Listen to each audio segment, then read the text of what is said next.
Good day, everyone. My report is Chapter 8, Manipulating my SQL databases with PHP. Manipulating records, adding, deleting, and updating records. To add records to a table, you use the insert and values keywords with the MySQL query function.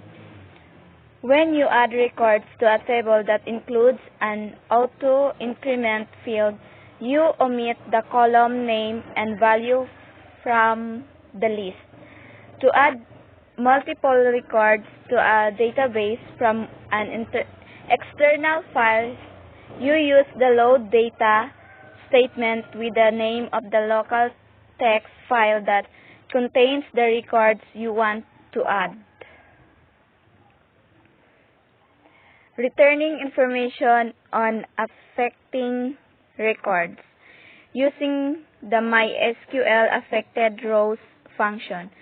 With queries that return results, such as select queries, you can use the MySQL num rows function to find the number of records returned from the query.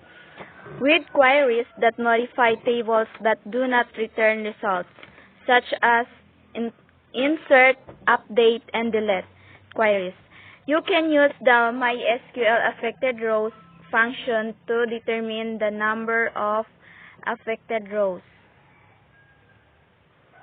Using the MySQL info function, this function returns the number of operations for various types of actions, depending on the type of query. For example, with insert queries, the MySQL info function returns the number of records added and duplicated, along with the number of warnings.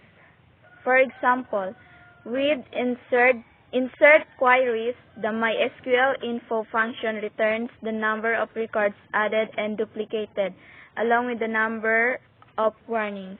The MySQL info function returns information about the last query that was executed on the database connection. Retrieving records. Working with the query's results, recall that for SQL statements that return results, such as select and show statements, the MySQL query function returns a result pointer that represents the query results. You assign the result pointer to a variable which you can use to access the result set in PHP. Retrieving records into an associative array.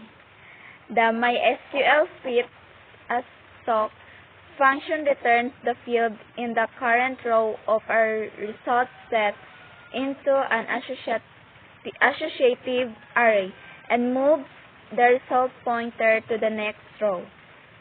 The primary difference between the MySQL fit assoc function and the MySQL fetch row function is that instead of returning the field into an index array, the MySQL fit assoc function returns the field into an associative. Closing query results. This ensures that the result set doesn't keep taking up space in your web server's memory. To close the result set, pass to the MySQL freeResult function the variable containing the result pointer from the MySQL query function. That's all. Thank you and God bless you all.